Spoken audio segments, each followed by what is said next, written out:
ke depan akan menjaga hanya bukan lagi jumlah. Kalau saat ini kemarin itu satu orang satpam dengan anak buahnya 50 orang untuk menjaga satu kawasan. Ke depan kayaknya satu satpam dengan cukup onggol dan kombinasi satu atau dua tiga orang aja satpamnya karena menghadapi masa depan. Artinya kita sepakat ya, itu harus modern gitu Pak. Jadi modern, dan zaman modern ini kalau kita relevansi dalam bisa tadi saya audit bersama sampai Merauke, semua berbasis kompetensi sertifikasi kompetensi. Tapi saya jalan, saya baru menjadi sebelum saya jalan-jalan di tiap daerah, ada satpam masih bergaji cuma 750.000, 1 juta. Ada BUJT yang berani mengeluarkan seperti itu. Kalau saya nggak melihat siapa salah siapa ini, ya user membutuhkan satpam. Saya perusahaan kecil tahun berdiri, saya dianggarkan 20 juta, tapi saya butuh satpam 10 orang. Jadi ada sanggup. Itu antara transisi. Saya akan buat dalam transisi jadinya. Kalau kita bisa profesi dan bicara ingat kemuliaan profesi satpam. Kalau kita bahasa Indonesia adalah hak asasi manusia, hak layak hidup. Jadi mohon maaf nanti karena kerjaan kalau sedang mau sounding dengan kerjaan untuk berharap marilah kita buat inisiatif kita saat itu para pimpinan kita menyebutkan para sesepuh kita menyebutkan kemuliaan profesi satpam. Ayo saat ini di zaman ini saya senang di yang hidup yang ada kita rubah mindset kita. Kita jujur kalau mindset kita saat ini kepada satpam ke bawah atau ke atas, jujur aja kita melihat ini baru usaha desa pengelolaan yang ada di jujur ya, jujur itu orang kita cara memandang satpam itu ke bawah atau ke atas. Kalau ini jam 9 ada detik ya, ini ke bawah atau ke atas. Dari mana? Ke atas ke bawah. Ke bawah. Oh, pekerjaannya salah. Tidak melihat satpam itu apa? Satuan pengamanan. Kalau kita jalan ke luar negeri, ada mau konsep, kita di luar negeri, ada yang kolonel, ada yang kombes, ada diantar kita di luar negeri. Waktu itu saya ikut di CS, insiden broken system di luar negeri di Vancouver, di Kanada. Jadi yang waktu itu Wakapolri-nya sana lah, bintang 3 sama Wakapolri. Itu kita bahasaan apa ada waktu resisnya kita keluar, mantan ditaruh ya keluar jalan. Ada konser, ada nonton. Kita main langsung aja, dihadang sama satpam, security. Terus ada security loh. Stop. Langsung. Bilang, kan apa kolonel polisi tulis kolonel. Saya dengar kolonel polisi tulis kolonel. I know you kolonel polisi. Ada lagi kawan lagi yang akan datang satu. I am General Ernie. I love you.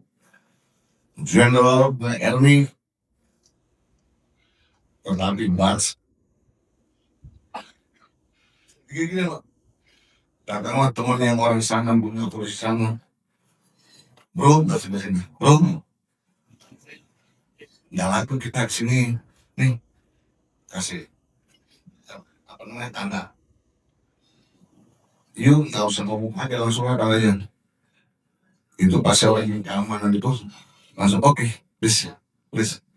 Jadi tanda nama satpam itu gagah. Saya bilang, wow, hebat sekali satpam ini.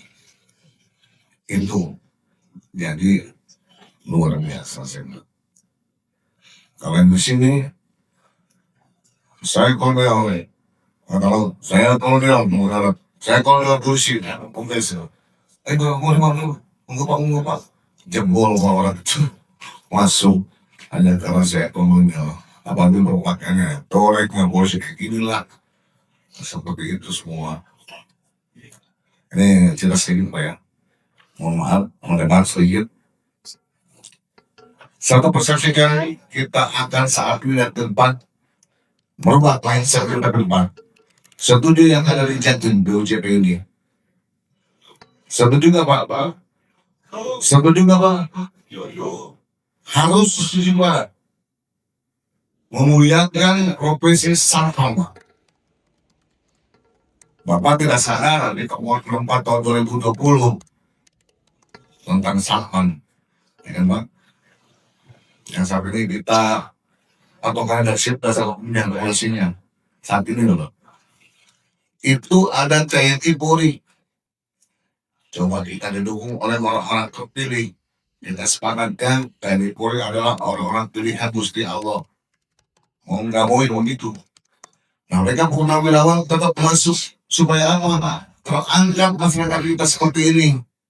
Kalau saya ke depan dan Pak Rudi ke depan ini gambarannya tidak ada lagi dari Polri di saat ini. Orang-orang pilihan murni dan malah nanti saat itu merupakan kadang-kadang calon kayak publik malah kebalikannya. Tepuk tangan dulu Pak. Iya. Selama ini kita selama berikan kayak Polri di tiang negara terus. Wadah menukri ke saya dulu. Sehingga dari masuk ke ranah-ranah supaya tertib dari administrasi, penampilan, sebagainya. Itu komitmen Pak Harto waktu Bapak ngomongin zaman lalu dia. Nah seperti itu Pak. Nah sekarang kali ini saya cukupkan untuk saya. Mana coba ya? Mana yang dari foto saya, perkenalkan saya Nasruddin Nafsa. Saya kongres lagi. Mohon maaf yang batin. Saya baru 3 bulan menjadi Nasruddin Nafsa. Sebelumnya saya nggak mengenal Dimas, nggak mengenal ada Satpam. Dan saya dulu sudah jadi berdua mengenal Satpam itu ada kasihan kami. Sehingga berpikir, saya mau berjalan saat apa saya lulus SMP langsung ke Jawa Timur 2008 sampai 2014 Jawa Timur. Ini tanggal OSIS itu bingung kan mulai terus jadi dansan. Nah, tapi sebelum habis OSIS dan dansan Lima Sutra langsung mau dansan Lima Politeknik. Setelah itu ke Polres Gede Karen. Dari saya ke Medan. Jadi yang cukup lama saya di Jawa Timur. Saya anggap Jawa Timur itu paling lama yang kedua. Mulai yang pertama, yang keduanya Aceh. Saya asli Jawa Barat dari dan Jawa Timur ini kampung halaman yang kedua. Rupanya Kediri Pare itu kampung halamannya Pak Eko. Ya Pak Eko ya. Nah, dan dia pun sempat berkunjung juga salah satu Polres Pak Eko. Loh saya orang Kediri loh, bukan sampai saya Kediri saya sendiri. Gitu. Malah mungkin lebih hafal saya Kediri. Nah Pak Eko ya. Dan saya kiri satu Pak Eko ini. Di pengakhiran tugas beliau di kampung halamannya sendiri. Saya belum tentu dan mengambil tugas saya di mana, apakah di Mabes, apakah di mana, saya nggak tahu. Ini bapak teman saya, tadi pertanyaan moderator, tajam sekali, tapi akan lebih mengenal lagi dan memasuki lagi. Ada spesialisasinya, kebetulan saya di bawah saya kesebutan saya ada kasih dindal, kasih was daspam.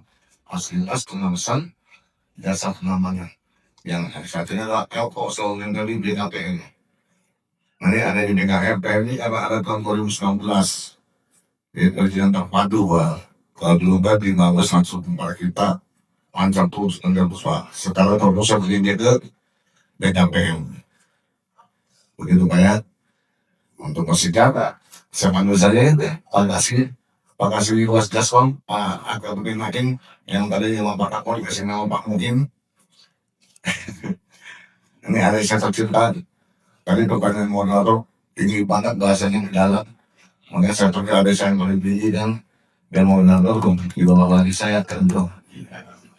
Yang penting saya sangat terhormat dan hormat sekali kepada rekan-rekan BUJT. Salam kenal, salam saya. Mari kita memberikan memajukan mindset kita, satpam kita silaturahim, terus kita simbiosis mutualisme untuk kemudahan dan modernisasi itu Pak. Ingat loh Pak, tradisional dan digital. AI ya sekarang. Ngeri Pak. Setelah kenal kita ini yang kaget kalau bisa ada video, ih Pak ini ngomong apa ini? Belum tentu saya bisa ngomong zamannya AI. Lihat bibirnya, ucapan kata-kata sama-sama. Nah itu namanya AI. Setuju dan semangat Pak ya, rekan-rekan. Ya. Saya akhiri wassalamualaikum warahmatullahi wabarakatuh. Parahin ya. Tadi pertanyaan moderator kita ngabdi.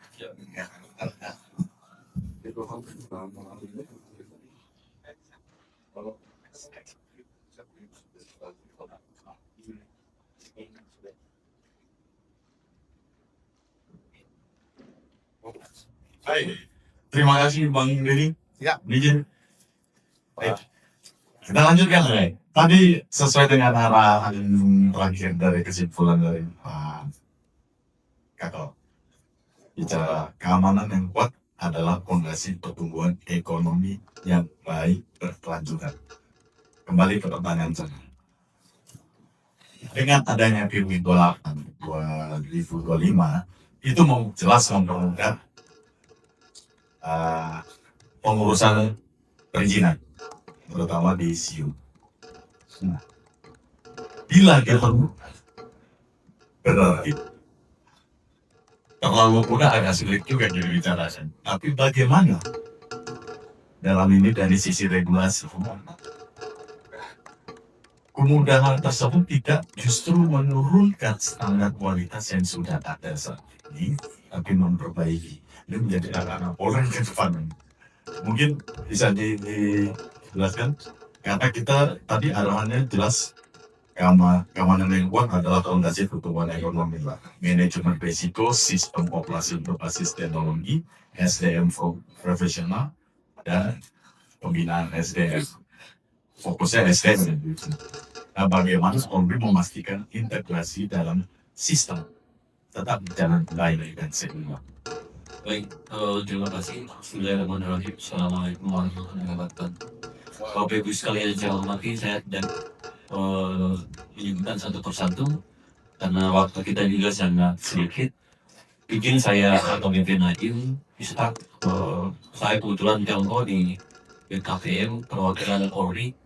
Bapak Ibu sekalian, di BKPM itu semua kementerian yang ada kaitannya dan perizinan itu semuanya ada di sana. Bukan cuma Polri saja, semua kementerian yang ada izin itu dipusatkan di BKPM. Kalau di daerah itu mungkin namanya apa? Penanaman satu PTSP ya, Penanaman satu hutan. Itu kalau di pusat itu namanya BKPM. Bapak Ibu sekalian, saya langsung saja di hal teknis ini.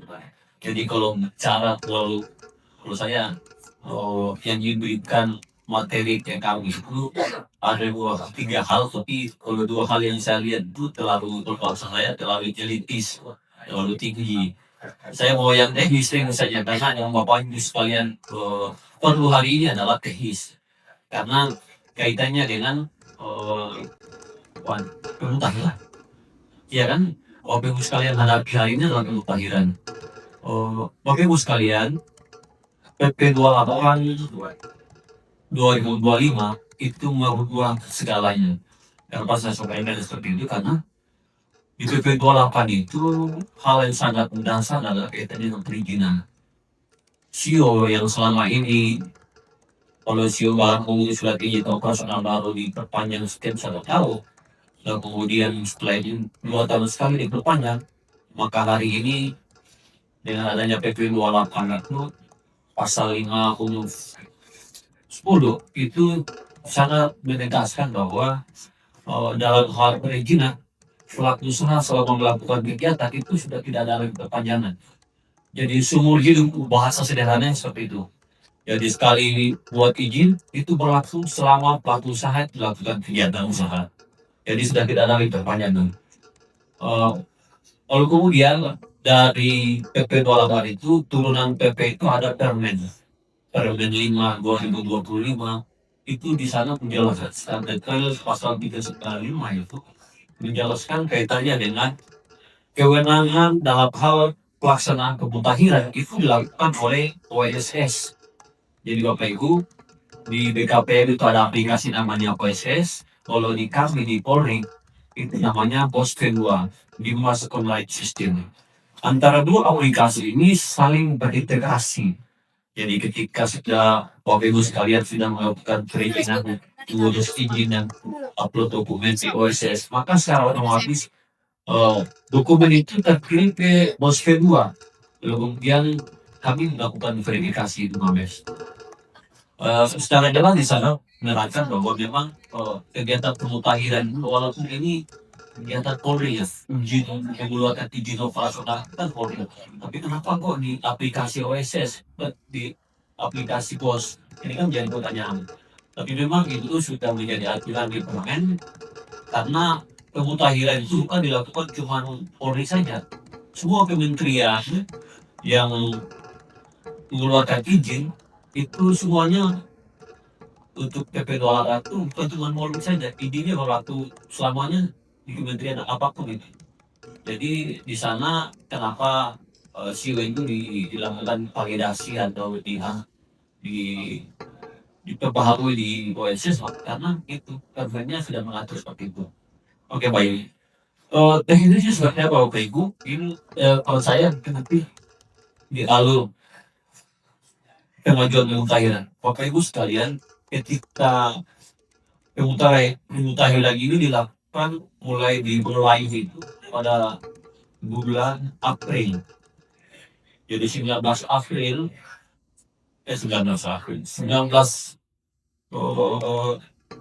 Januari itu dilakukan mulai. Jadi aplikasinya aplikasi baru, pemutahirannya aplikasi baru yang dikeluarkan oleh OSS pada tanggal 19 Januari ini di go live. Lalu kemudian kita coba antara pelaku usaha yang melakukan pemutahiran. Kenapa harus dilakukan pemutahiran Pak? Karena SIO yang Bapak Ibu sekalian terima hari ini adalah SIO yang masih berlaku 1 tahun dan SIO yang masih berlaku 2 tahun. Oleh karena itu harus dilakukan pemutahiran. Jadi dokumen data-data yang ada hari ini harus dimutakhirkan sehingga Bapak Ibu sekalian mendapatkan SIO yang bunyinya berlaku selamanya. Jadi itu. Jadi setelah mendapatkan itu harus Bapak Ibu sekalian melakukan pemutahiran. Apa saja yang dilakukan? Jadi kalau SIO baru yang Bapak Ibu sekalian ngurus di tahun 2025, SIO baru 2025, maka yang harus upload adalah SIO lama itu saja. Jadi SIO lama, cukup SIO lama saja di-upload di dokumen OSS itu. Lalu kemudian setelah dilakukan penguploadan, kami di Mabes Polri tidak melewati Polda ya Kak. Jadi sudah tidak melewati Polda kalau kegiatan pemutahiran dari pelaku usaha, input dokumen di OSS. Setelah proses kami dari Mabes melakukan pemutahiran. Karena ini aplikasi OSS punya BKP, kami diberikan hak akses. Jadi kami dari Polri diberikan hak akses oleh BKP untuk melakukan verifikasi. Jadi kami diberikan akses karena secara teknis kami yang paling jauh. Bapak Ibu untuk upload dokumen dengan SIO yang lama itu diupload. Lalu kemudian setelah itu kami terima, kami verifikasi, setelah itu langsung terbit SIO itu. Simpel saja. Itu di kata-kata. Simpelnya di kata-kata ya. Tapi prakteknya Bapak Ibu sekalian, yang sampai sekarang kami tiap hari mendapat komplain dari para pelaku usaha kaitannya dengan inputan dokumen di pemutahiran. Kenapa? Karena satu, ini aplikasi baru. Aplikasi baru itu butuh penyesuaian, butuh mungkin secara teknis kami tidak terlalu mengerti. Tapi sampai sekarang itu masih banyak sekali di tiap hari itu kami pasti terima komplain dari pelaku usaha. Secara teknis kami terima, maka kemudian kami sampaikan ke pihak OSS karena memang aplikasinya bukan punya Polri, aplikasinya punya BKPM. secara teknis kami tidak bisa menjawab dan tidak bisa memberikan solusi. Kami langsung meneruskan hal ini ke pihak BKPM, khususnya ke teknisnya. Nah, kami punya grup, dari situ kami mereka memberikan solusi dan kami akan sampaikan pelaku usaha. Yang kedua, bagaimana kalau CEO-nya yang CEO yang lama? Bapak Ibu sekalian, CEO yang lama ini akan ribet juga. CEO yang lama ini mungkin tadi moderator sampaikan seharusnya mempermudah, jadi PP28 ini mempermudah untuk keberlangsungan pelaku usaha, tapi ternyata di prakteknya kaitannya dengan pemutahiran agak ribet. Bagaimana dengan CEO yang lama? Bapak Ibu sekalian, CEO yang lama ini ada beberapa dokumen yang harus diinput, bukan cuma sekedar dokumen CEO yang lama saja diinput, tapi yang paling salah satu yang mungkin jadi momok bagi pelaku usaha adalah peta poligon. Kalau Bapak Ibu sekalian pernah masuk di OSS pasti ngerti masalah peta poligon. Peta poligon ini adalah satu aplikasi yang ada di BKPM yang dipegang oleh Kementerian BPN, karena ini kaitannya dengan tempat alamat rekan dilakukan usaha. Ketika dulu CEO yang lama itu belum ada peta poligon, tapi sekarang sudah diwajibkan peta poligon itu. Kalau rekan-rekan yang CEO lama menginput dokumen pasti diminta dalam aplikasi pemutahiran, pasti diminta peta poligon. Jadi harus rekan-rekan menginput lagi untuk peta poligon yang baru. Karena yang lama itu tidak disalahkan, tapi yang sekarang yang baru itu disalahkan. Sehingga rekan-rekan yang CEO yang lama pasti diminta peta poligon yang harus dibuat. Kenapa? Karena peta poligon itu berhubungan dengan kalau di wilayah itu RT RW. Jadi ada wilayah-wilayah atau tempat-tempat tidak bisa melakukan usaha. Ada seperti itu. Jadi RT RW di kabupaten kota atau provinsi itu mungkin di perumahan. Contoh mungkin kantor rekan-rekan sekalian ada di perumahan, ya sewa rumah, lakukan bikin usaha lagi dan alat ada di perumahan. Itu bisa jadi ditolak karena secara RT RW itu bukan lokasi melakukan usaha. Karena ini mungkin rekan-rekan harus disiasati betul sehingga rekan-rekan bisa mendapatkan secara aplikasi bisa diterima di aplikasi pemutahiran. Sebenarnya situasi itu, tapi prakteknya agak sedikit ribet. Bapak Ibu sekalian, mungkin saran kami juga karena di OSS ini bukan cuma kita saja Polri yang masuk di aplikasi itu. Semua kementerian lembaga otomatis di satu aplikasi pun, satu sistem itu. Otomatis berbondong-bondong dengan ribuan orang masuk aplikasi itu, otomatis terjadi audit lah, butuh kesabaran, butuh waktu untuk bisa mengupload dokumennya di dalam. Mungkin saran kami, kalau Bapak Ibu sekalian mau mengupload dokumen itu di atas jam 12 malam.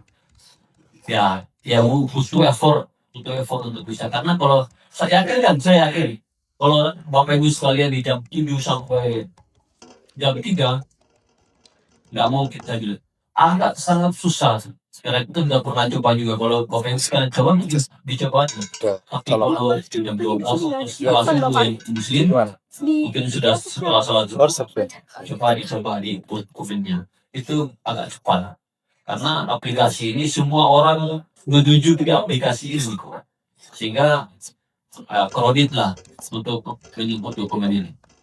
Tugas kami Bapak Ibu sekalian di BKPM, kami hanya memvalidasi.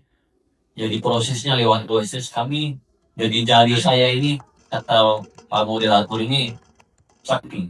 Jadi ketika CEO itu sudah di upload dokumen di dalamnya, teman saya juga tuh yang ada di depan saya lengkap langsung saya validasi. Mau ya karena memang antrian. Jadi sampai hari ini sekitar hampir 1000 CEO yang sudah kami lakukan validasi Bu. Dan kalau Bapak Ibu sekalian dengan validasi sekitar. Tapi kalau mungkin Bapak Ibu sekalian saya nanti aja nggak apa-apa juga senangnya. Karena kalau CEO yang lama itu masih berlaku, nggak apa-apa sambil menunggu waktu untuk bisa validasi silakan validasi, tapi kalau memang mau wah saya validasi sekarang saja, silakan saja lantaran validasi. Hal-hal lain mungkin Bapak Ibu sekalian nanti dalam diskusi atau tanya jawab hal-hal yang ini kekurangan. Kalau secara teknis kita tidak cukup waktu untuk maunya saya kita ada waktu karena Bapak Ibu punya laptop, punya komputer yang bisa kita langsung karena itu sudah dilakukan oleh Abu Jabati Jaya, Metro Jaya kemarin melakukan coaching klinik, lalu kemudian dari BUJP sektor pengawalan uang itu melakukan coaching klinik juga. Kami dari Polri dan BKPM diundang untuk memberikan penjelasan karena di situ secara teknis langsung para pelaku usaha itu membawa laptop, jadi langsung kira-kira trouble-nya di mana langsung diberikan. Kalau sini kan kita nggak bisa karena hari ini yang kita datangi kita kalau tapi secara umum kami bisa sampaikan seperti itu. Terima kasih. Assalamualaikum warahmatullahi wabarakatuh. Terima kasih, terima kasih. Nah, ini ada namanya itu mungkin dengan asosiasi lain. Begitu. Ini menjadi ide baik nih ke depan yang mungkin tidak bisa melayani show untuk coaching klinik. Oke.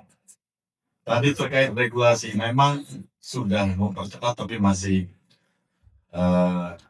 perlu di sosialisasi di dalam ada ditunjuknya sakit mungkin perlu posting. Oke, coba saya akan terkait kepandangan dunia usaha Pak Adin sesuai dengan fokus Kadin pertama membangun SDM unggul dan profesional. Nah, Pak, gimana? Kombinasi antara teknologi dan efisiensi perusahaan teknologi dan efisiensi terhadap personil itu justru meningkatkan kepercayaan atau menimbulkan kekhawatiran baru. Coba. Dan ke depannya, apakah dunia usaha akan memilih model pengamanan berbasis banyak personil atau yang menggabungkan teknologi dengan SDM yang pemuda? Terima kasih. Kami memang memfokuskan samping perdagangan dan investasi yang fokus sama dengan Polri sumber daya manusia ini yang memang semua program kami fokuskan di sana. Kenapa seperti itu? Karena kami berpendapat satu, kalau pertumbuhan ekonomi ternyata 60-70% itu yang menentukan adalah sumber daya manusia. Juga begitu juga dengan perusahaan. Perusahaan juga 60-70% yang menentukan itu sumber daya manusia. Bisa berkembang dananya bagus ya sama-sama. Apalagi dalam forum ini kita ketemu dengan perusahaan jasa pangan. Ini pasti 90% di sumber daya manusia.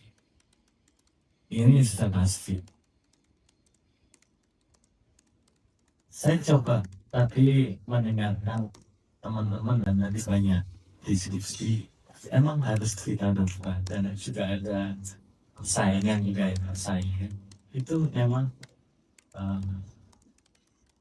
harus juga berubah. Jadi menurut saya teman-teman itu tidak sekedar menawarkan orang. Tidak sekedar menawarkan orang. Tidak sesederhana menawarkan orang, tapi menawarkan skill. Ini yang jadi nggak khawatir kalau nanti bisnis pengamanannya bagus. Tapi yang kita tawarkan, daya tawar kita tidak manusia, tapi skill. Nah, tentunya skill ini sesuai dengan perkembangan industri. istri pakaiannya pinginnya bagaimana saya pengen satpam yang bisa bahasa Cina. Nah, karena berbeda seperti apa yang pasti. Kayak semacam sekarang kan ada Cindy Glass itu industri kaca dan Cindy Solar ini industri solar ada lagi Melanie dan di sini juga. Mereka driver aja minta yang bisa bahasa Cina. Ini skill.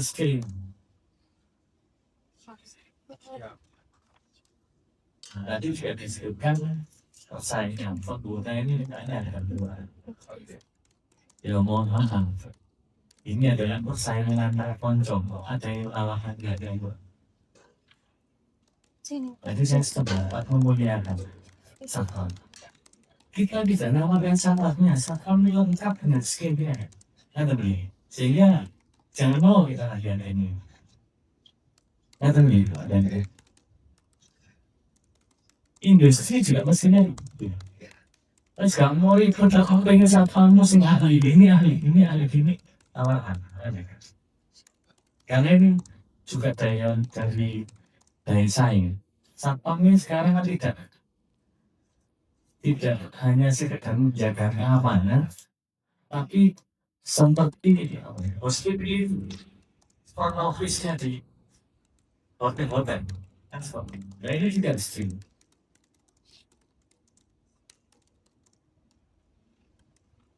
Contoh gampang nih. Hotman harus Surabaya sama pengajar yang ada di Surabaya ini bukunya bodoh Pak. Buku pelajarannya ini sama. Dan nanti dia bisa lebih mahal dan payu. Iya kan? Nah, jangan Pak. Nah, itu enggak.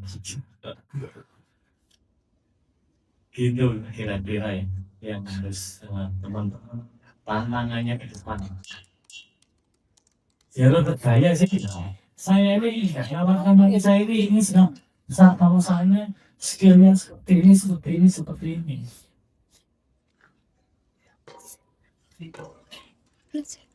Pertanyaannya udah 3 aja. Yang 1 sama 2 sama. Tidak sekedar menawarkan orang itu juga menawarkan skill. Kesejahteraan yang sangat. Nah itu dirubah, misalnya harus andalan SDE harus dirubah teman-teman.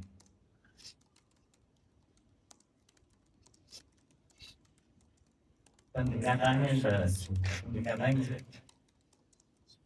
skin. Nah, termasuk perubahan transformasi macam-macam digital dan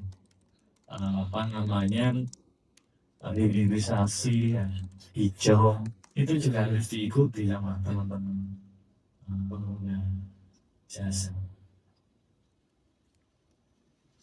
Sekali lagi saya ulangi kalau pengguna jasa keamanan itu 90% itu sumber daya manusia. Siapa yang kuat di sumber daya manusia yaitu yang bisa. Ini bukan siapa yang menawarkan murah. Lama-lama kita pasti ada keluhan satpamnya itu nanti siapa yang ngomong bicara Coba saya minta linknya sih. Kan di grup dari ya apa sih nggak ada padahal sang kamu nggak ada pele nggak tahu.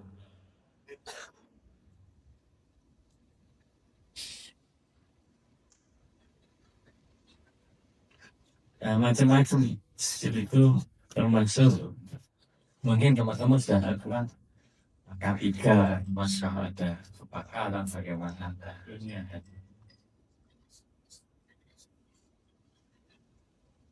kalau mau masuk ke sini tambahi kompetensi bisa bahasa Cina ya udah lain karena pengalaman saya untuk urusan dengan Tiongkok itu dia berjalan menerjemah training tabletnya Terus yang ada karyawan di suatu tempat itu serius, diskusinya serius. Nah, orang Cinanya takut, kok serius? Apa yang dibahas sendiri? Kok serius? Mungkin tahu, mungkin orang Cinanya mungkin ada problem di yang mereka kerjakan. Coba tanya. Oh enggak, itu biasa. Ngomong biasa. Enggak, saya ingin tahu apa yang bicara. Terjemahnya Afisana dengan ini sama-sama ini. Kelompok ini. Yang dibicarakan mereka itu pertandingan sepak bola Piala Dunia tadi malam loh. Serius, itu serius. Si Cimerani ini, si Cimerani loh. Nah, itulah kira-kira gambaran. Tidak mungkin pendidikan jasa pengamanan itu perfectnya benar. Karena dongone masih api di Madani. Dongone yang api semakin akan pabrik, semakin akan bank, semakin akan gedung.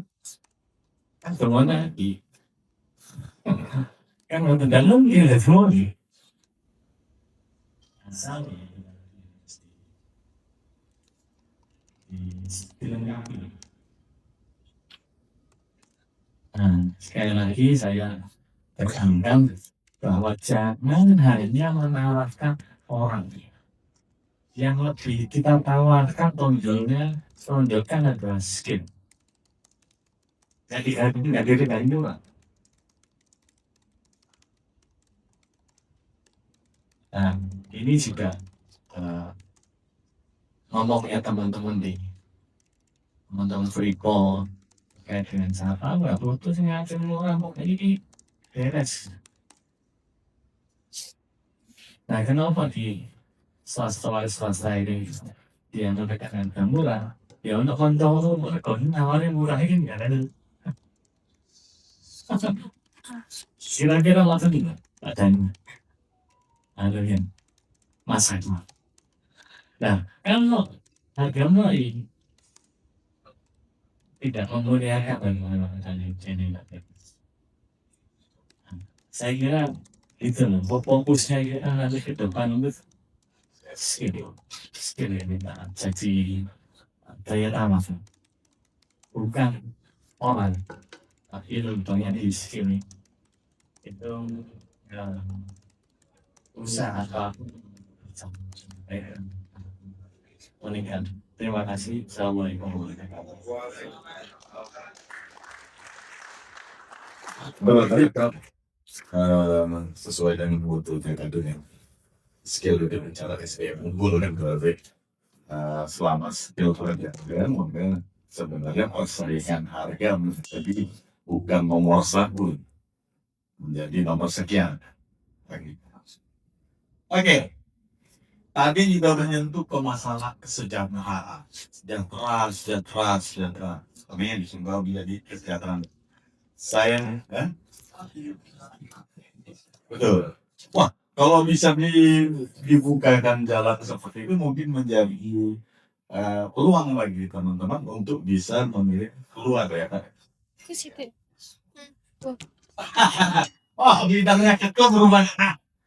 Gak itu kita. Baik. Nah, ini menarik. Menjadi salah satu semakin menarik bagaimana kita meningkatkan SDM di depan. Tapi saya bicara ke SDM terkait dengan kesejahteraan. Ini sahabat saya Pak Sugeng Lestari ini tuh. Pak, boleh nanya ya Pak? Kalau saya nanya boleh nanya dari Pangdain as Disnaker. Ada dua hal. Satu persaingan harga itu terjadi waktu efisiensi berbasis teknologi. Nah, bagaimana pemerintah atau dalam hal ini distributor trans melihat dampak terhadap kesejahteraan tenaga kerja?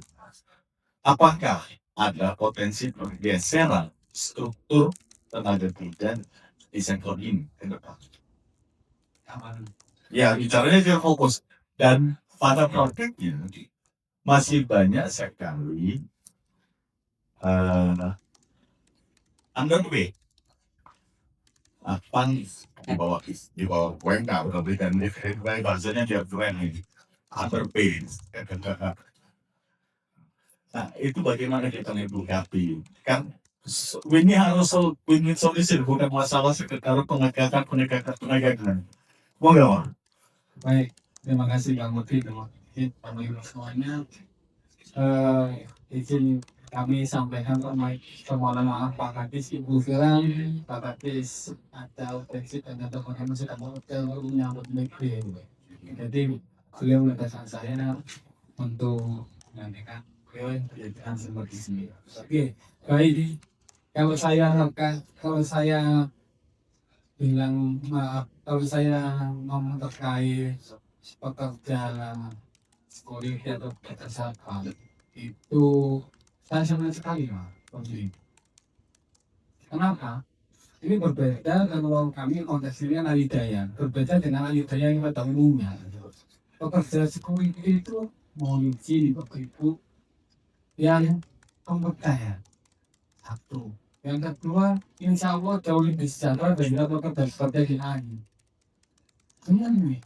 Makanya tadi saya, Bapak Budi Anda tidak mana di bawah UMK kalau seperti ini, kalau di Jawa Timur insya Allah pekerja saya belum pernah ada pengaduan Bapak Ibu terkait pekerja security. Benar ini, benar.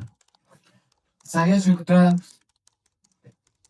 2011 lahir di Disnaker sampai sekarang 2016, jadi sudah 14 tahun belum ada pengaduan pekerja security. Jadi ini kan menentukan, ini kan suatu hal yang bukti bahwa pekerja security itu sejahtera. Hak normatifnya sudah terlindungi oleh termasuk asosiasi badan usaha dan pengamanan. Jadi kita beri proses Bapak Ibu semua sudah belum pernah ada pengaduan. Contohnya apa Kak? Belum pernah ada di Jawa Timur demo pekerja belum ada. Kalau pekerja yang lain banyak, pekerja banyak. Mau izin ini, semalam itu gajinya besar, tapi demo kan. Pekerja satpam belum pernah ada ya. Jadi otomatis mereka juga teman-teman pekerja itu juga menikmati kesejahteraannya. Kalau kami dari besar kami mendukung, kami mendukung bagaimana kesejahteraan pekerja itu jauh lebih baik. Bagaimana untuk jauh lebih baik ya itu silakan dengan kompetensi dan pelatihan yang kompetensinya silakan masuk input. Jambil kami ini disangka. Jambil kami disangka untuk bagaimana meningkatkan kompetensi teman-teman psikologi ini. Mohon izin Pak Adi, saya itu pernah ke PLN. Di sana foundasinya nggak ada. Yang ada cuma security. Saya mau mengajukan PLN. Ternyata luar biasanya untuk teman security namanya. From base itu sudah nggak ada, security itu tidak hanya mengamankan saja, tapi benar-benar menjadikan from base. Ke BRI saya mau ganti ATG. Yang itu kan teman-teman security. Nah ini yang luar biasa dan kita kuat. Jadi satu mobil security itu, Pak, sebenarnya yang kasihan itu, kalau kami dari nakes. Pekerja-pekerja yang lain direkrut oleh pekerja security. Saya yakin untuk kelangsungan bekerjanya di security semakin lama semakin banyak semakin luar biasa. Tapi ya kayak CS gila dengan security. Ya ini tapi luar biasa. Mau nggak mau suka nggak suka kami apresiasi terhadap kami yang dipimpin Provira bisa membuat teman-teman security ini kompetensinya luar biasa tidak hanya sebatas security itu pengamanan, tapi ternyata dia menjadi front desk, menjadi eh, nilai lebih. Kalau front desk itu kan suatu brand dari perusahaan, nilai lebih brand dari perusahaan. Supaya tidak hanya security kita strong ini, tidak, mereka memberikan brand lebih dari perusahaan. Jadi kami tetap mendukung teman-teman Abu Dhabi, terutama untuk menciptakan pekerja seperti kami siap membantu pekerja seperti terutama hak-hak normatif lain. Demikian Pak Guru. Terima kasih Pak Sugeng. Nah, jadi sampai saat ini saya garis bawahi ini soalnya tidak pernah ada laporan yang masuk pengaduan ke PHI terkait pekerja pengamanan. Luar biasa. Luar biasa ini. Sampai saat ini ya. Karena saat ini Cuma jangan ada yang lapor ya. kami tidak melarang Bapak Ibu, cuma kami tidak melarang. Tapi faktanya kan gitu. Faktanya ini semua pun Merusak kertas nanti kalau ada laporan. Oke. Kita bisa menyimpulkan bahwa di Jawa Timur terkait kesejahteraan bisa disimpulkan bahwa telah memenuhi standar yang ditetapkan dengan indikator memang tidak ada underpaid. Itu saja. Baik. Pak, masih Pak sudah sudah kali dulu. siap. Arah kan kami sesuai kan. Kita kan bicara teknologi. Ini kan bisa berintegrasi dengan penurunan yang biasanya penyebaran menjadi lebih sedikit. Memang bisa berita adalah ujungnya jauh lebih efektif, lebih efisien. Namun kan akan menimbulkan kemungkinan kita tidak mudah-mudahan tidak terjadi berdampak kepada dirinya. Ada kemungkinan membuat jadi akibatnya apakah mungkin ada masukan atau saran agar ini kan sama-sama bisa kita tekan tidak terjadi mungkin dari pandangan Disnaker. Baik, untuk informasi kepada Bapak Ibu semuanya, tingkat pengangguran Jawa Timur ini di Agustus 2025, kita kalau BPS itu surveinya bulan Februari sama Agustus. Kalau Februari pasti turun lah, tapi kalau Agustus masih naik. Tapi kita year to year Agustus ke Agustus. Jadi kalau Agustus masih naik, kenapa? Setiap Juli itu kan ada lulusan SMA SMK baru. Lulusan SMK SMA baru itu kan bisa terserap di dunia pendidikan, bisa terserap di dunia kerja dan pemakanan, tapi yang nggak kita terserap itu menjadi pengangguran baru. Nah, maka sehingga ada ya. Baik, maka alhamdulillah di Agustus tahun 2025 tren pengangguran Jawa Timur selalu turun.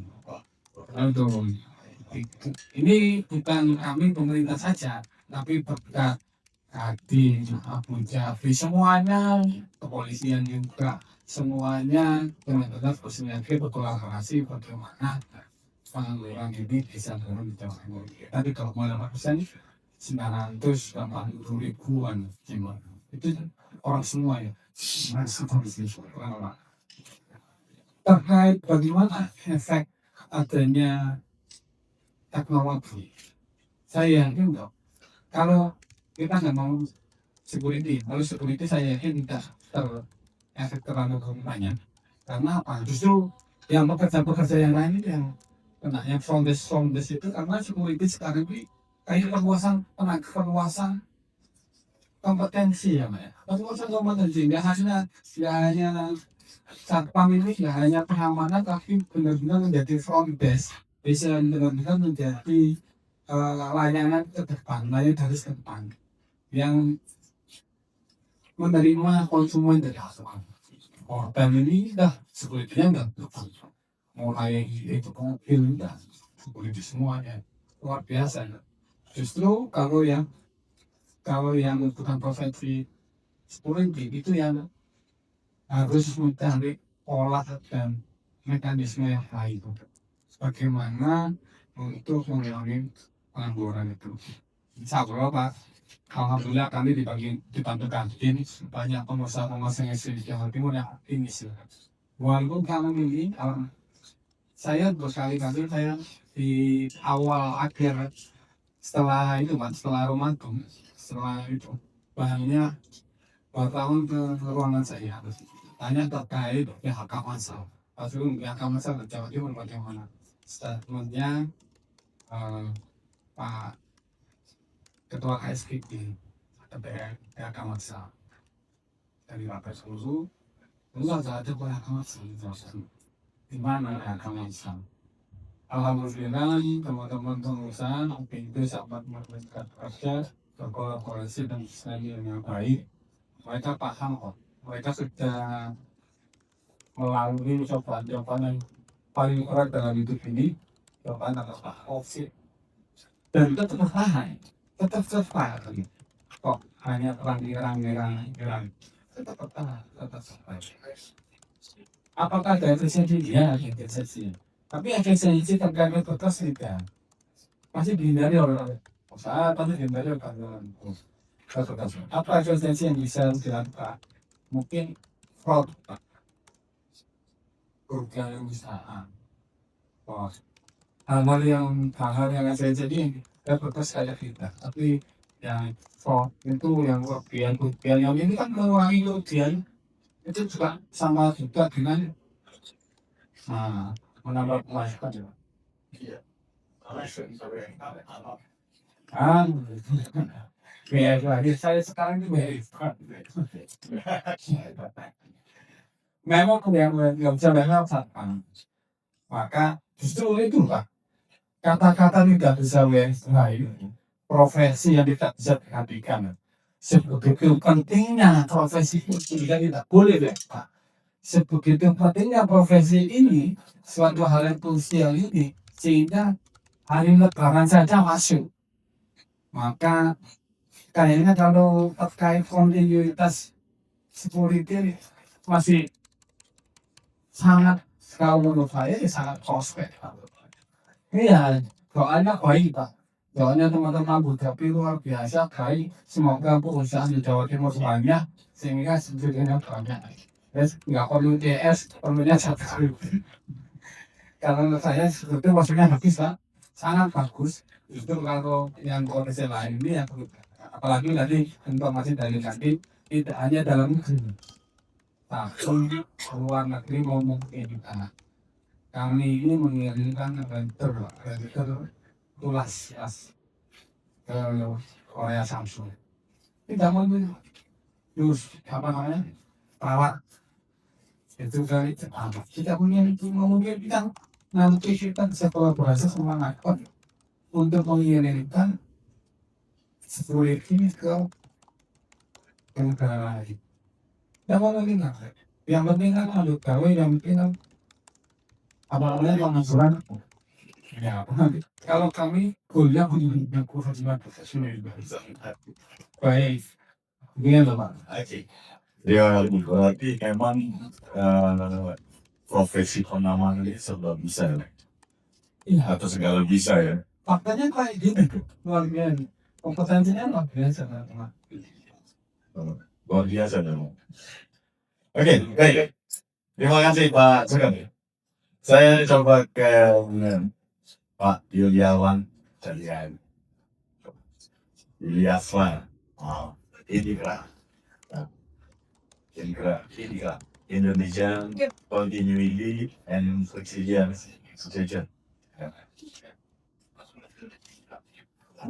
Inkras. Bisa artinya udah lah. Inkras. Oke. Udah. Nah, pakai udah lain. Dalam perspektif bisnis resilience. Bagaimana melihat peran pengamat dalam konteks keberlangsungan dan ketangguhan usaha?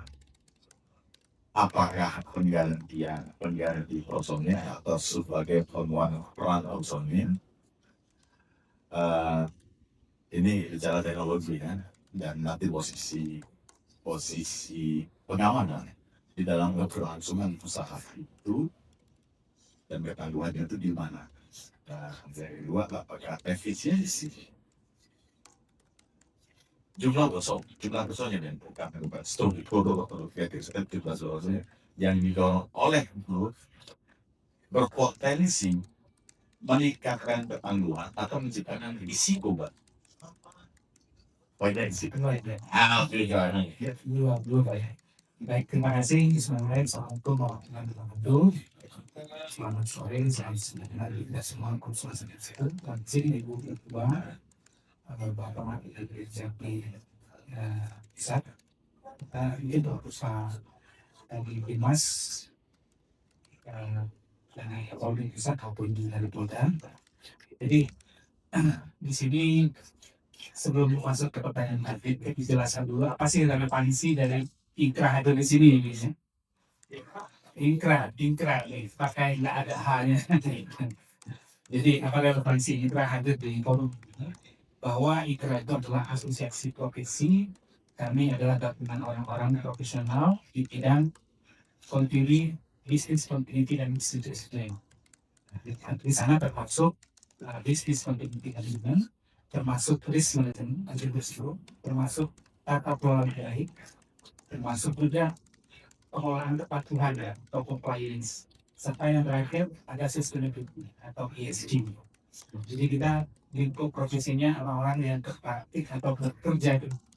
Dan kami tersebar di banyak perusahaan berkumpul menjadi satu asosiasi. Nah, kami fokusnya adalah mengembangkan kompetensi, meningkatkan standar kompetensi buat mereka sehingga mereka punya standar dan punya ruang berkreasi. Kemudian apa hubungannya di sini? Karena tadi Pak Kakor juga sudah menyampaikan bahwa security itu depan harus berubah pada 3 hal. Pertama pada bukan lagi sebagai pengamanan saja, tapi harus bisa memitigasi risiko kata pemakaian. Kemudian harus bisa adaptasi teknologi atau digitalisasi. Ketiga harus menjadi jembatan informasi. Nah, jembatan informasi, mitigasi risiko, dan itu sebenarnya berkaitan sama kita. Karena kenapa? Tadi saya sebutkan bahwa kami bidangnya manajemen risiko atau business continuity. Kita belajar dari misalkan yang baru saja terjadi akhir tahun lalu sebuah perusahaan yang katanya perusahaan teknologi ya, tapi ternyata teknologinya tidak canggih amat gitu ya. Teknologinya manajemennya tidak canggih amat. Ketika kebakaran, pegawainya tidak tahu evakuasi kemana. Mungkin bapak-bapak masih ingat kan Pak di merek ini di Cempaka Putih Jakarta sana, janji sudah saya sebut heboh, 16 atau 24 orang meninggal pegawainya, kemudian sekarang dirutnya tersangka. Nah, kalau kaitan dengan security, sebenarnya banyak hal yang bisa dilakukan oleh security sana. Kalau mereka dianggap oleh perusahaan. Karena security bisa tahu bahwa penempatan bahan-bahan berbahaya ini tidak aman di sini. Itu sebenarnya kompetensi mendeteksi oleh security. Sehingga dia bisa mendeteksi potensi risiko. Dia tahu area-area yang ada di kantor. Dia yang mengamalkan setiap hari, dia tahu potensi risikonya, dia bisa memberikan masukan-masukan. Nah, cuma persoalannya apakah perusahaan itu menerima masukan dari security atau tidak? Jadi asalnya timbal balik. Yang kedua, apakah security-nya punya kompetensi atau tidak menilai sebagai risiko tersebut? Jadi 2 hal ini memang yang harus timbal balik, dan kemudian juga tentunya dengan adanya kompetensi risiko ini tentunya teman-teman security harapannya tentu ya dengan kompetensi yang meningkat, imbalannya juga harus meningkat gitu ya. Nah itu yang timbal balik. Nah, kalau kita belajar dari kasus perusahaan tadi yang kejadian akhir tahun di Jepang itu, bahwa peran security itu sangat prinsipil. Dia berada pada lini pertama atau di baris depan dari resiliensi. Nah, first line dari resiliensi. Nah, ya teman-teman, mungkin bahasa resiliensi ini agak agak tinggi gitu. Jadi resiliensi itu tangguh artinya bahasa Indonesia-nya. Jadi tangguh itu artinya kalau kita ditendang orang atau dipukul orang, ya kita tetap aja bisa berdiri. Nah, tapi kalau kita dicelakai orang, ataupun kita sesuatu yang mungkin risiko itu tidak bisa kita hindari, kayak seperti risiko bencana alam, itu kan tidak bisa kita hindari, kita harus terima. Ya, untuk risiko yang tidak bisa kita hindari, kita juga tetap harus bisa, perusahaan harus bisa berdiri kembali, dia operasional kembali. Kita sudah malam tadi cerita oleh Bapak, ketika COVID, kita memang sempat anjlok pertumbuhan waktu itu ya, tapi kita sudah bangkit kembali. Nah, idealnya kalau kita mengembangkan bisnis kontinu dan bisnis resilient, itu kita tidak perlu anjloknya terlalu jauh. Kita melandai sebentar, kita naik lagi.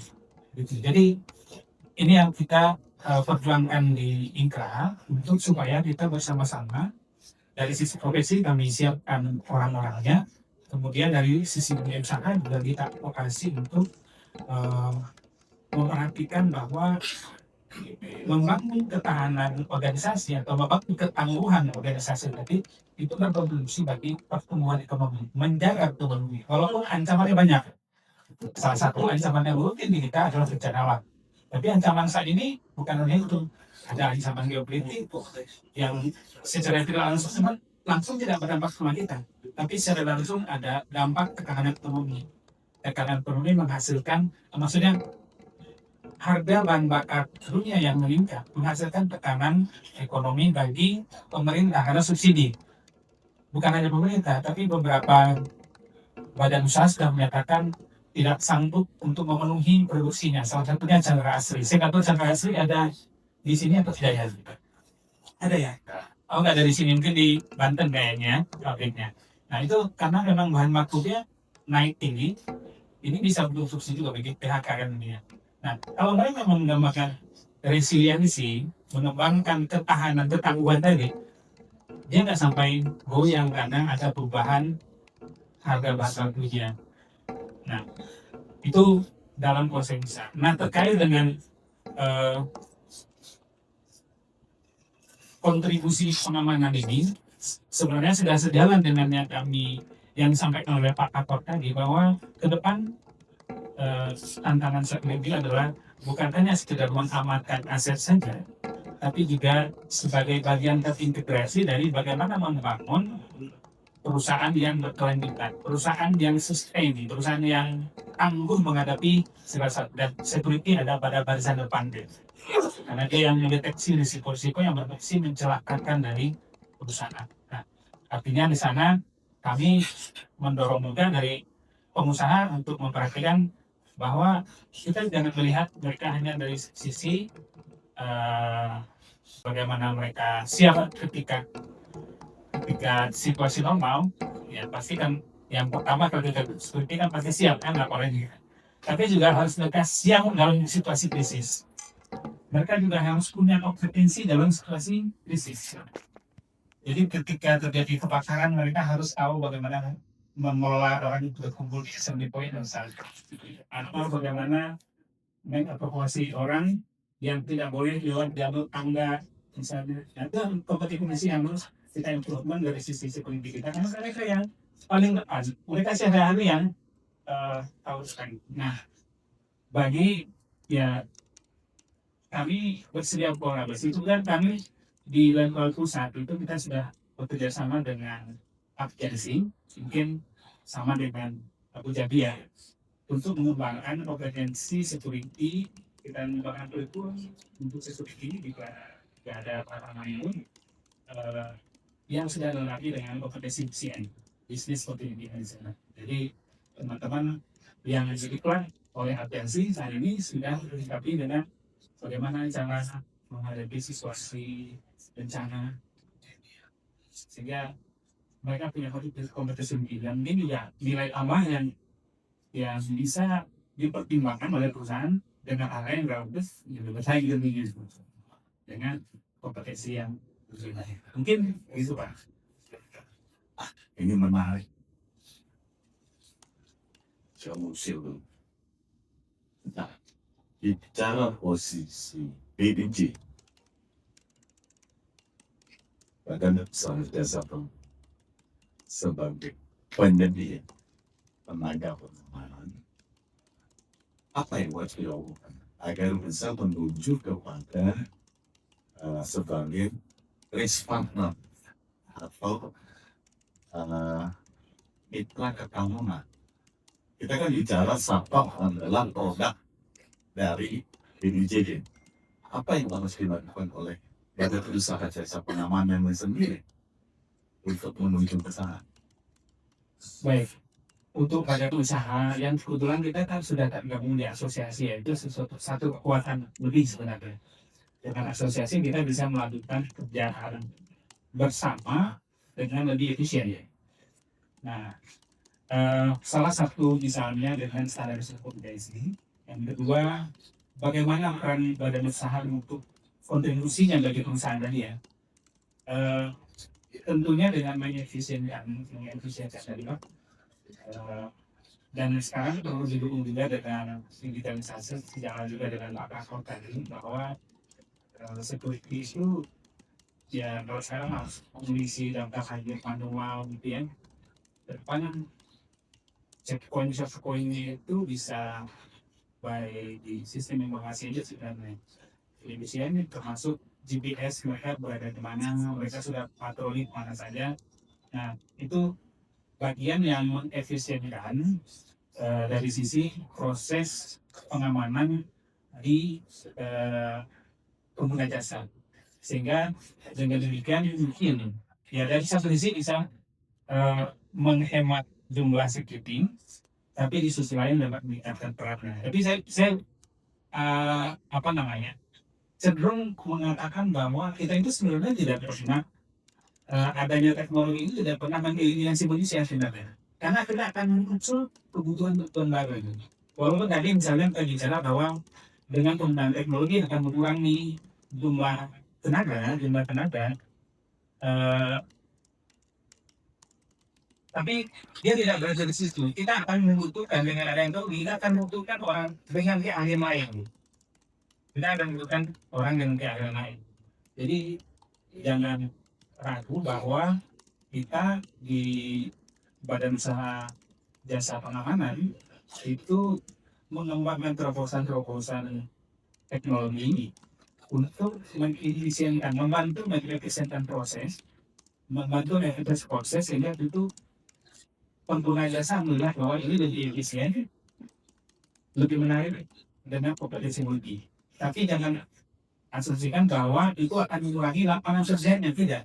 Tapi akan diversifikasi lapangan kerjanya, membuat lapangan kerja menjadi luas dengan spesialisasi yang lebih beragam. Mungkin begitu Pak. Sebenarnya masuk lain lagi bisa diskusikan di sini ya. Tapi karena tadi saya sudah diperingatkan sama Pak Ketua Panitia untuk mengingat waktu dan baik. Mungkin pertanyaan singkat dari masing-masing. Langkah konkret apa? Singkat saja ya. Banyak. Singkat saja. Agar industri ini dapat melakukan tetap bertahan dan efisien tanpa mengorbankan kesejahteraan. Tetap diingatkan tanpa mengorbankan kualitas soliditas dan sedikit dari fakta aja.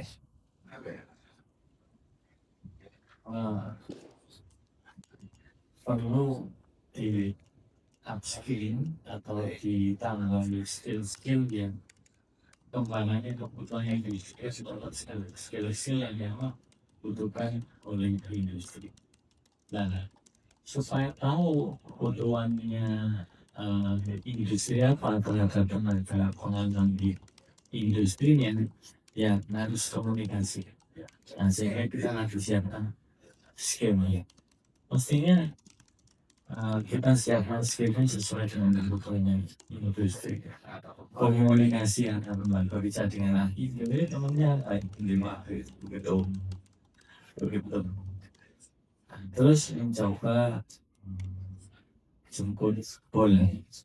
Kalau kami biasanya jemput bola, nanti saya tanya bicara dengan Pak Ketum nanti kalau terkait hari satu misalkan ada industri atau kawasan industri Palembang yang harus kita siapkan tenaga yang berasal dari ring satu ya. Karena kalau ada tenaga di ring satunya itu sosialnya juga bagus. Nah, untuk industri juga merasa aman. Nah, ini harus lebih banyak jemput bola untuk mempersiapkan tenaga pengamanan di ring-ring sana. Begitu ada investasi mau masuk, kita ketemu, kita tanya apa kebutuhannya, khususnya yang tenaga pengamanan, kita siap membeli.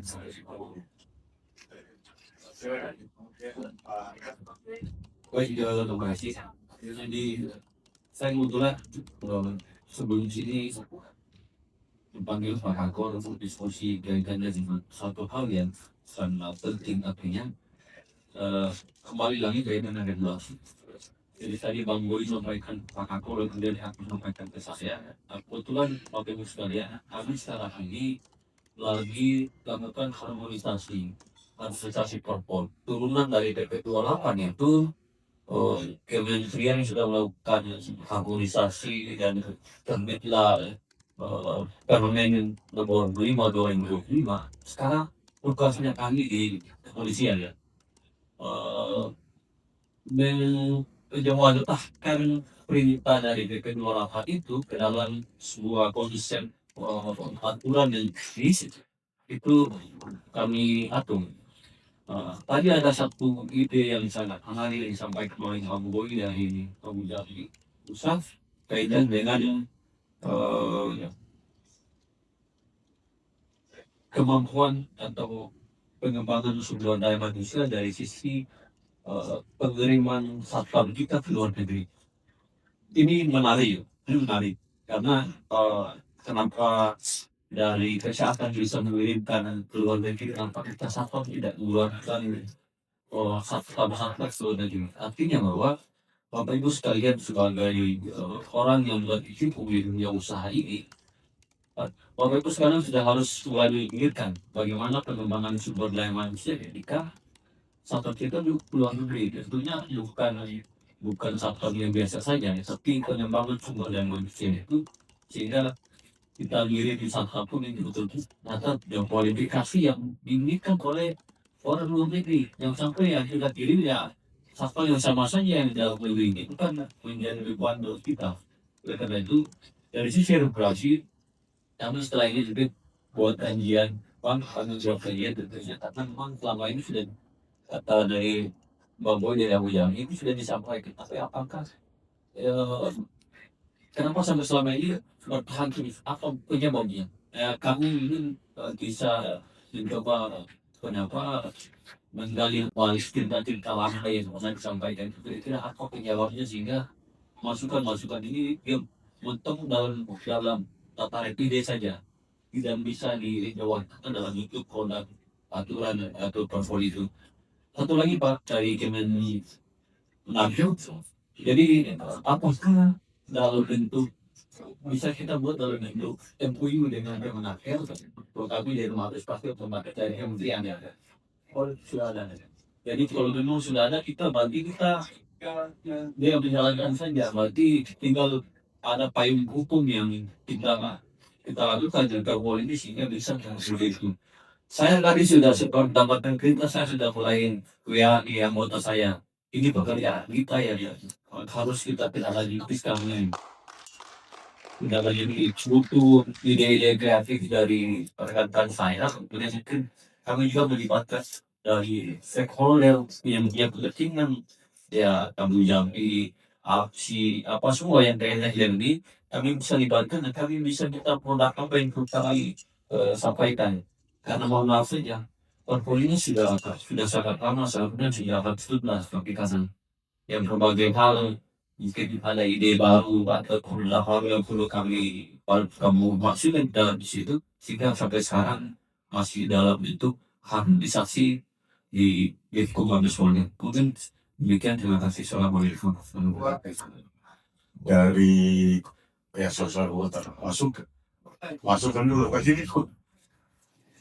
Baik, terima kasih Pak Rizky.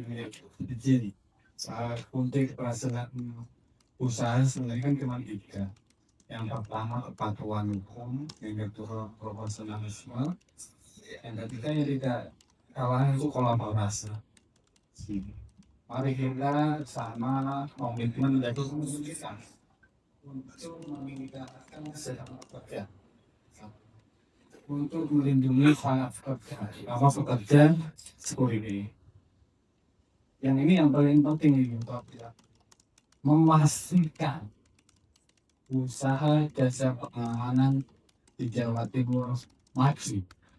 Sekali lagi memastikan tidak hanya pekerjanya saja yang sudah berjalan, tapi pengusahanya juga harus maju dan berkembang.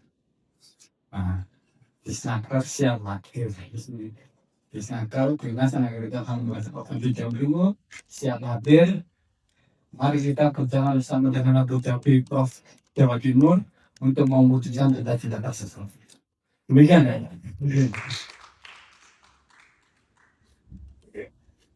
Closing dari pembinaan. Baik, jadi tadi kita bicara sudah transformasi jasa pelayanan pengamanan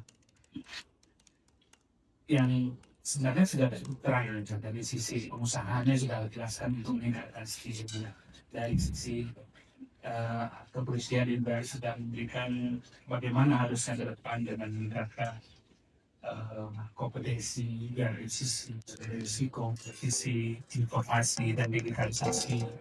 Nah, ke depan artinya posisi BUJP itu semakin strategis di dunia usaha sebagai pendukung paling fundamental untuk membangun resiliensi dari dunia bisnis.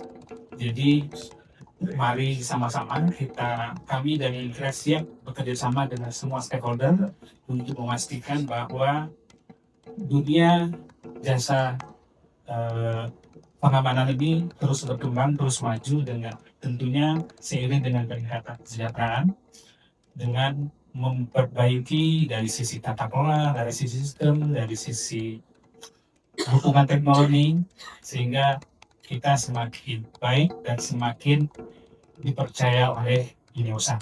Demikian, terima kasih. Oke, sebelum kita tutup, saya mungkin akan bertanya kepada audiens. Ada yang mau bertanya? Waduh, gagah sekali kamu, Pak. Pak Wahyu. Oke, silakan. Mungkin bisa diantarkan sebutkan nama PT-nya ya. Dan kepada siapa mau bertanya? Oke, selamat sore. Assalamualaikum warahmatullahi wabarakatuh. Terima kasih Pak Ludi selaku mentor saya. Dulu trainer saya waktu saya bekerja di tempat dahulu. Saya security karir Bapak, mohon izin perkenalkan saya Wahyu dari PT Kania Mukabadi yang nama tengah PT adalah nama tengah saya juga. Saya dari Gada Pratama, sekarang sudah di Gada Pratama dan Direktur Utama di pusat saya sendiri dengan sekitar 100 personil. Terima kasih. Perlu saya garis bawahi, saya mengapresiasi pertama kepada Binmas Polda Jatim yang saya ini terus pengusaha baru yang tidak bosan-bosan. Saya diedukasi zamannya Pak Bagus yang penting itu yang selalu mendampingi saya walaupun kadang kopi ya tidak apa-apa, guru Pak. Saya ke beliau ini guru, jadi dijolek kopi ya saya dikasih ilmu. Artinya saya diedukasi sebagai pelaku usaha pada usaha jasa pengamanan total didampingi. Dan di situ saya merasakan fungsi Binmas itu hadir bagi saya sebagai pelaku usaha. Nah, saya juga mengucapkan terima kasih kepada Kemenaker yang sudah hadir. Ini kementerian Pak ya, bukan Kemenaker Dinas Provinsi Jawa Timur, karena saya dipanggilnya Dinas Provinsi Jawa Tengah. Kemarin Pak, dipanggil Kementerian Dinas Provinsi Tenaga Kerja Jawa Tengah yang mendampingi saya, mengedukasi saya berbarengan dengan kawan dari Jarum kemarin itu. Jadi saya diedukasi untuk membuat PP, laporan perusahaan yang dituangkan dalam HRIS saya punya aplikasi yang disepakati oleh karyawan saya nantinya. Nah, harapan saya itu sebenarnya pendampingan, ini kritik sih Pak, sebenarnya buat panjenengan berbagai harusnya dari Provinsi Jawa Timur yang hadir di kami, bukan Jawa Tengah, karena saya KTP Batu, kantornya di Batu. Pertanyaan saya sebenarnya begini Bapak, tadi menarik, saya menggarisbawahi yang disampaikan oleh Bapak Kakor, sinergitas di antara lini pemerintahan. Di sini saya mencatat ada Polri, BUJP, user dalam hal ini bisa swasta atau instansi, Pemda dalam hal ini adalah pemerintah. Ini dalam kurungnya berarti bersinergi. Saya didikannya Pak Rudi Buta Galung di Gresik dengan gaji tidak pernah dapat di UMK Pak Polisi. Saya 2 kalinya kuliah Pak Rudi. Sampai hari ini kita orangnya ada. Dan teman-teman saya pun hari ini yang pasti kerja di sana gajinya standar 15 juta lebih Pak. Jadi ini siapa Bapak kerja 12 jam. Makanya wajar kalau ini ada teman kantoran mungkin kurang dalam Pak. Banyak sebenarnya Pak temannya. Karena saya pelaku Pak.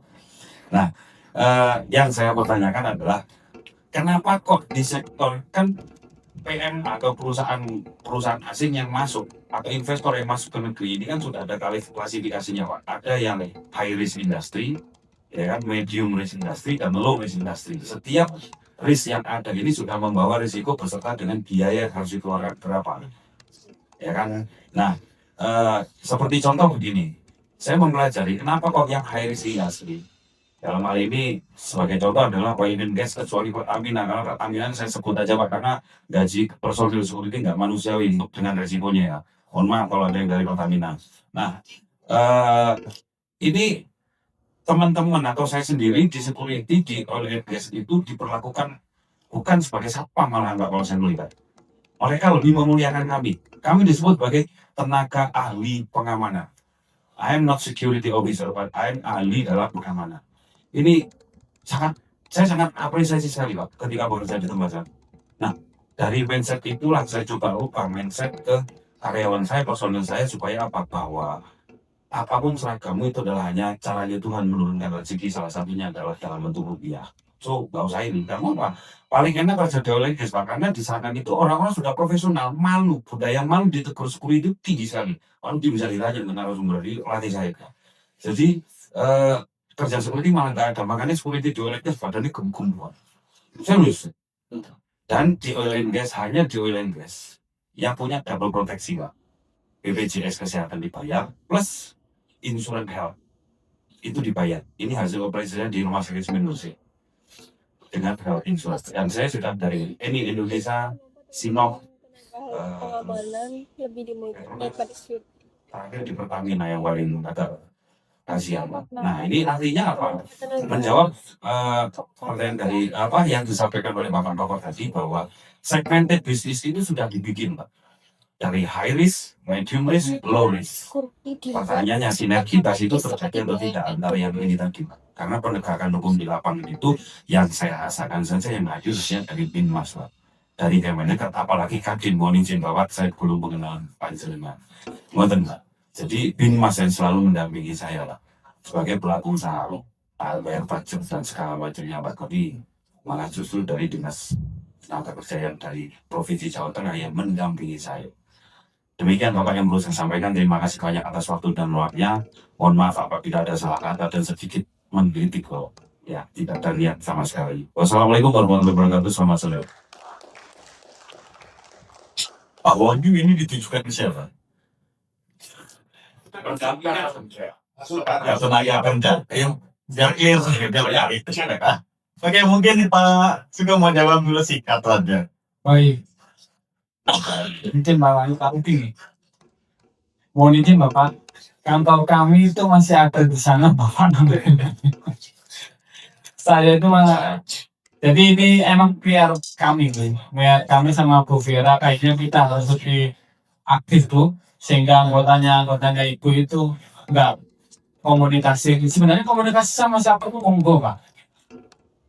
Sekarang kan sudah eranya era digital, boleh ke desa atau teman-teman desa Jawa Tengah, teman-teman Kementerian Pusat atau kami, monggo Pak. Kami tidak menutup juga. Cuman itu ketik buat kami, maka ya nggak ada cara lain Bu Vira. Kita harus semakin sering kolaborasi sinergi sehingga anggotanya ibu-ibu kalau mau apa yang gajah di pelupuk patah terlihat atau melihat dari lain gitu. Ini kan kesalahan siapa gitu. Gila kami siap hadir Pak. Kami siap hadir, benar-benar siap hadir. Sekali lagi, Desa Provinsi siap hadir bersama-sama dengan Abu Dhabi. Ayo Pak, kami mau membantu. Kami siap membantu. Dan kami harus membantu. Goalnya kan cuma satu Pak. Bagaimana pengangguran ini turun di Jawa Timur satu. Yang kedua, bagaimana pengusaha-pengusaha Jawa Timur ini jadi raja di provinsi sendiri. Itu Pak, monggo Pak, kami siap membantu. Kok hanya Abu Dhabi Pak, lalu jasa pengamanan. Usaha lain kami siap membantu. Jadi nggak ada caranya. Kalau kami mau PNA, Pak PN sama-sama PNA. Kalau kami PNA itu penanaman modal akhir. Jadi kami ditekankan oleh Ibu Gubernur udah. Dan yang penting kalau di usaha di Jawa Timur mudah dengan adanya Bapak Ibu berusaha di Jawa Timur itu salah satu bentuk untuk mengurangi pengangguran kami. Tetap apakah kuncinya kolaborasi? Iya, harus kolaborasi. Gak ada lagi bukti kalau nggak kolaborasi sinergi. Kolaborasi sama siapa? Kalau kami mau berdiri sendiri, bekerja sendiri, ya mungkin Pak. Impossible. Teman-teman dan tapi berdiri sendiri, nggak mungkin. Harus kolaborasi semuanya. Baik teman-teman desa pengamanan, teman-teman kepolisian, apa kami dan pemerintah daerah maupun di Tanjung. Kita harus kolaborasi semuanya. Cuman ketiknya Bapak, kami terima. Mungkin kami siap saran, cuma ya kita lihat bersama tuh kita sama-sama harus meningkatkan kolaborasinya kita sehingga anggotanya itu kalau ada permasalahan kemenangan kerjaan terus nggak usah jauh di sini saja. Paling dulu Pak, mentornya mana dengan sering kontak sama saya loh. Nah ini kan muridnya nggak ngerti kebeningan dong. Nah, Adikku belum 11. baik, gitu ya Pak. Siap. Baik. Oke, masih ada saya buka satu lagi kalau memang ada pertanyaan dari audiens. Sebelum saya tutup. Oke, masih ada? Tidak ada? Oke. Kalau tidak ada, izinkan saya untuk melakukan closing. Sebagai penutup, saya menyatakan industri jasa pengamanan sedang bertransformasi. Bukan hanya karena regulasi, bukan hanya karena tekanan harga atau efisiensi, tetapi atas perubahan cara kerja itu sendiri. Kedepan, pengamanan tidak lagi diukur dari jumlah personil semata, tetapi dari kemampuan mengelola risiko secara cerdas melalui kombinasi sumber daya manusia dan teknologi. Peran pengamanan harus benar-benar bergeser dari cost center. Selama ini sudah ditaruh sebagai cost center menjadi risk partner yang relevan dengan kebutuhan bisnis model. Atas nama panitia, saya Rudi Tagalung mengucapkan terima kasih kepada seluruh narasumber dan peserta. Semoga forum ini menjadi titik awal transformasi nyata bagi industri pengamanan khususnya di Jawa Timur. Biar kalau ada yang tanya langsung di Saya sebagai moderator mohon maaf jika ada kekurangan. Terima kasih. Wassalamualaikum warahmatullahi wabarakatuh. Salam sejahtera bagi kita semua. Baik, luar biasa sekali. Jadi saya tidak main pada siang hari ini, sudah menjelang sore tadi. Kita review kepada seluruh narasumber, mohon izin untuk para narasumber dapat berdiri di bawah tepatnya di